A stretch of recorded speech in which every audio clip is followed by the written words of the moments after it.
Hi, kumusta sa inyo? May paparating tayong bagyo. Meron akong problema. Ito kasi mga battery na to. Dahil nga sa paparating na bagyo, gusto kong as a power supply. Ang problema ko is walang pwede akong bumili ng attachment para ma-convert ko siya to USB. But yun nga, wala nang oras. At saka kung titignan 20 volts siya. Meron siyang 1.5 AH or 1500 mAh at 20 volts.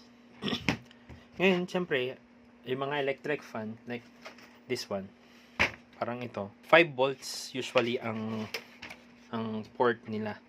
So, hindi mo pwedeng ilagay itong 20 volts papunta dito. So, masisira, masusunog yung board, circuit board. Ngayon, buti na lang, bumili ako nito nung mga nakaraang buwan.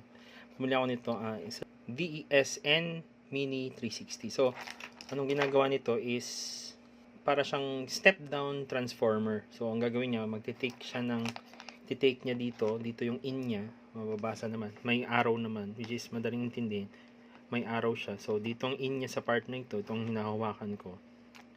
Tapos yung out niya dito. So, pwede mong kontrolin yung ilalabas niyang voltahe. Ngayon, ang tanong, paano ko ngayon ikakabit ito dito? So, ang ginawa ko, kung may mga stainless steel plates ako dito na maninipis, kaya ang gagawin, tama ba to? So, meron tayong positive dito, negative. So, mag-slot in lang, dahan-dahan, at baka kung gagawin nyo to, then mag-slot in dito. Yeah, ayan. So, nakakabit na siya. So, ang kulang na lang is load. Ayan, so, magkakabit tayo ng load dito. Ayan, so, ayan. So, kinabit ko na. So, sinet ko na to. Masiset mo yung power niya dyan sa maliit na knob na yan. So, may potentiometer siya. So, pwede mong palakasin yung output niya. Pwede mong, I think, nasa 20 din yung output niya. 17 volts yung pinaka-max output niya. To 2 or 1 volt ata. Not mistaken. But, yeah. Anyways. So, yan. Nakakabit na siya. So, kapag in-on ko to, at ayan, charging na siya. At pag in-on ko to, tadan! Ayan. So, meron na siyang power. Which is nagagamit ko na. Hindi na 20 volts yung binabato niya. Kasi pag 20 volts, masisira itong circuit board nito. Kasi may controller pa din naman dito. So, ayan.